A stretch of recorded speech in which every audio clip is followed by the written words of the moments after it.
Welcome back mga kanyubi. Nakikilala nyo ba ang dahon na ito? Yan, ito siya. Ito ang dahon ng mulberry. Ang dahon na ito mga kaibigan ay napakainam para sa ating mga alagang manok.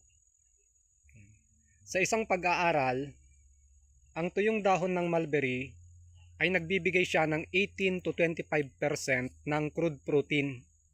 Halos katumbas na po iyon ng protina na ibinibigay ng commercial feeds.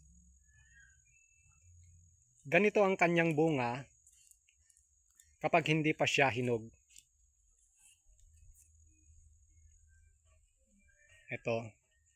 Pag hinog na siya, kulay black o kaya kulay violet ang kulay nito. Napakainam ang dahon ng mulberry sa ating mga alagang manok dahil mayaman ito sa vitamins and minerals. Mayaman ito sa vitamin A, C, B complex, at saka iron at saka zinc. Nakakatulong ang dahon ng mulberry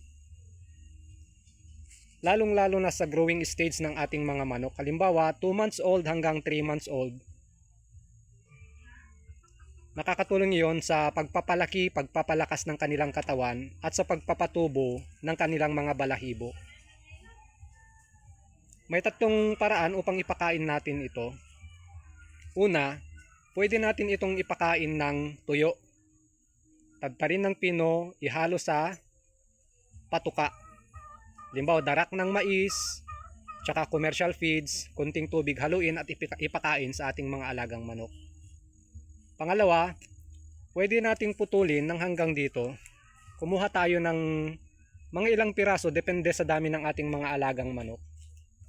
Tapos, ipakain natin ng presko. Isabit natin ito sa loob ng kanilang kulungan.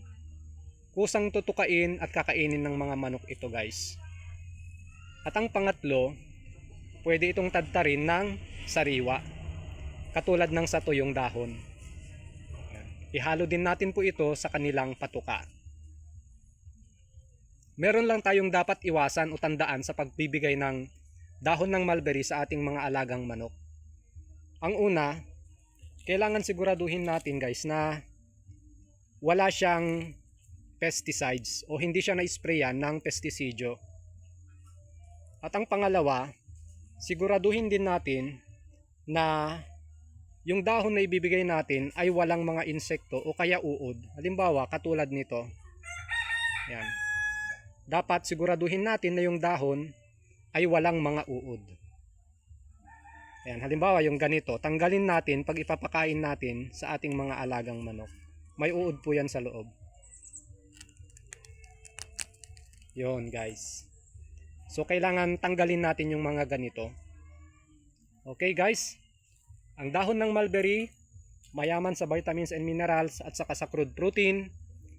Napakainam ito sa growing stage ng ating mga manok.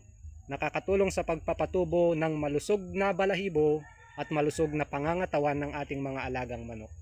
Sana po nakatulong sa inyo ito guys, sa mga katulad kong nag-aalaga ng mga manok.